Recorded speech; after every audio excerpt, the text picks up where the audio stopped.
What is up, YouTube? It is your boy NMR Sports here, coming back at you with another MLB video. And today we have a lot of stuff to talk about. We had three pretty big deals, lots of speculation coming out right now, and I'm going to get to show you some of my pitching free agent predictions. It's kind of scraping the bottom of the barrel now, but there are some big name relievers still available. We'll get into it in just a second. Before we get into the video, if you like MLB content, go ahead and hit that subscribe button down below. Leave a like on the video and tell me down below who you think the next big free agent is to come off the board. It's like 4 a.m. while I'm recording this right now. I'm going to be posting it at 9 a.m. So hopefully nothing happens in the meantime in the next 4 hours or so. So anyways, leave a like, subscribe. Let's get right into the video. Start talking about the major moves that went down yesterday, or technically today. I don't know. Last 24 hours. All right, now first was a pretty obvious one that I had personally predicted. I had Clayton Kershaw returning to the Dodgers, as you can see here, and that is exactly what he did. Can you really imagine Clayton Kershaw in another uniform? I personally can't. I think it would look super weird. There were a lot of speculation of him going to the Rangers, possibly him going to the Angels, maybe all sorts of different teams are in on him, obviously, because he's a stud and a good veteran to have.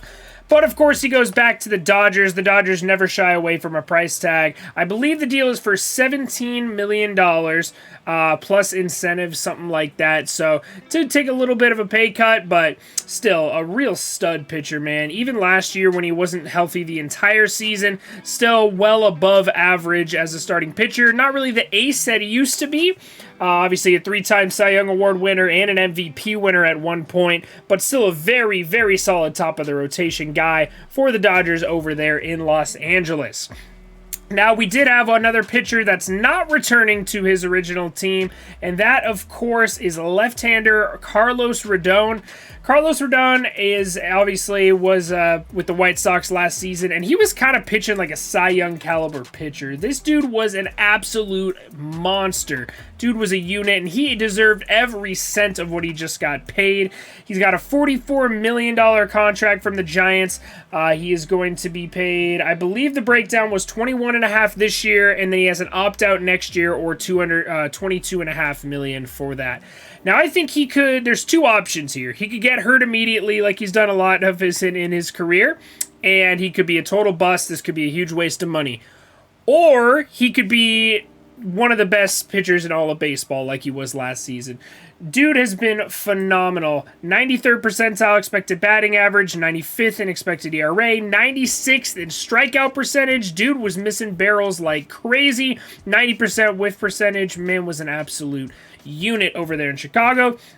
You can see his career numbers are pretty good, but nothing like what he did last season. His career average ERA plus was 110. Last year, he put up a 183 in 24 starts. So if they can figure out a way to get him to start 30-plus games, this could be a huge, monumental pickup for the Giants, and this could potentially get him over that hump of the NLDS that they lost in last year to those stacked Dodgers, and hopefully run it back and win another NL West crown, sorry. So Carlos Rodon to the Giants. I do really like this move for them. Would love to see him on the Angels. I was really high on this guy, but definitely a very good fit over there in San Francisco. Now, there was one other move that wasn't a huge blockbuster per se, but it does give a very interesting update to the Carlos Correa situation. That, of course, is Andrelton Simmons signing a $4 million one-year deal with the Chicago Cubs. The Chicago Cubs have kind of a lot of middle infielders now. They have Nico Hoerner, a top prospect. They have Nick Madrigal, who was a top prospect at one point, and now Andrelton Simmons. So between the three of them, I've heard Nico Hoerner might play some outfield or something. It's going to be an interesting mix, and it looks like there's not really any more room for for Carlos Correa to be on that team. Allegedly, this doesn't mean they're out. I've heard reports that the Cubs are still pursuing Correa, but this definitely throws kind of a wrench in things. It's a little bit crowded there in the middle infield in Chicago. Now, speaking of Carlos Correa and longtime teammate, Machete, I guess is what he goes by now, Martin Maldonado was posting with him earlier today, said talking business with Carlos Correa, posing for the camera. You probably saw it in the thumbnail. Now, what does this mean? I have no idea, but there was another report about Carlos Correa putting his house in Houston up for sale. So I don't know if that means he's moving into a bigger house in the Houston area, if he's selling his house because the cost of living in New York and Los Angeles are a lot higher. Maybe he's looking at some real estate somewhere else, like Chicago's pretty high cost of living. All three of these destinations are pretty expensive, so I don't know. We'll see. It's a very interesting update. I have absolutely no idea where he's going at this point. There were reports that the Yankees were out on him at one point because they wanted a stopgap shortstop so they could make room for their prospects that are coming up. But now it looks like they're the front runners.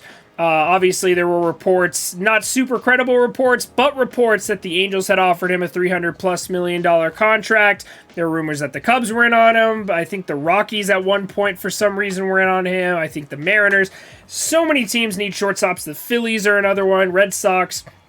All these teams need shortstops, and Carlos Correa is obviously the cream of the crop right now, and Scott Boras is his agent, so he is about to get paid by whoever signs him. He said goodnight with a smiley face, so this could definitely mean, hey, there's a possibility he returns to Houston, even though he pretty much ruled that out. He's had a lot of social media posts where he basically said, thanks, Houston, but no thanks, I'm out of here, goodbye.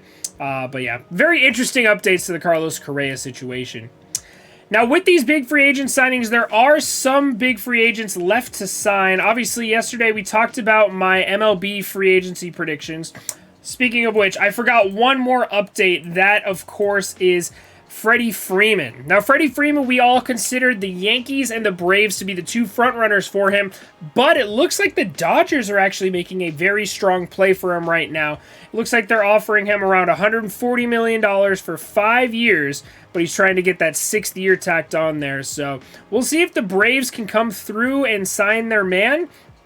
But I just don't see what the point, like, why wouldn't you offer him what the Dodgers are offering him? He literally just won you a World Series. This man's been Mr. Brave his entire life. I don't know why you would let him walk in this situation.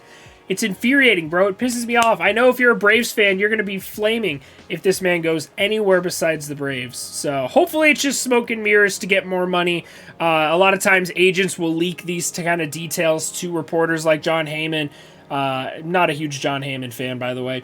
But anyways, these kind of reports will get leaked, so then the Braves are like, oh, shoot, we got to offer him $145 for 5 years, or maybe $150 for 6 years. So anyways, that's basically where we're at in the Freddie Freeman situation. It looks like the Dodgers are very...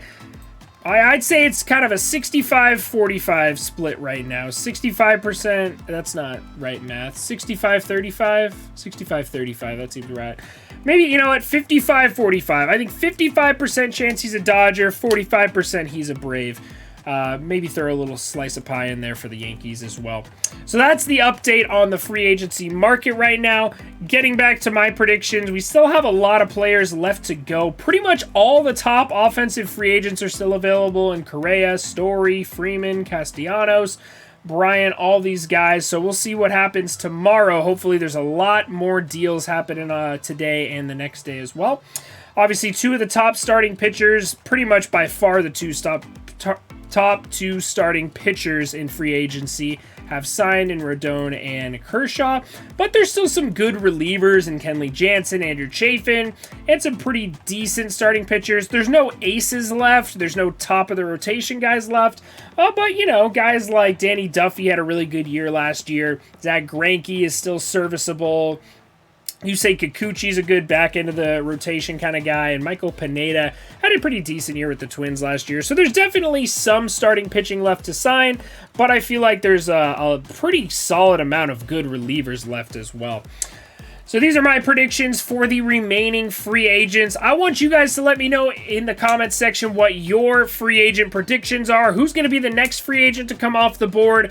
Where are they going to sign? Who is your favorite team going to sign? If they're going to sign anybody, and maybe we'll talk about some blockbuster trades later on. There are a few that I have in mind that I'm really hoping happen. Hoping my Angels can finally swing a deal for Luis Castillo, German Marquez, anybody. Just bolster that starting rotation, man.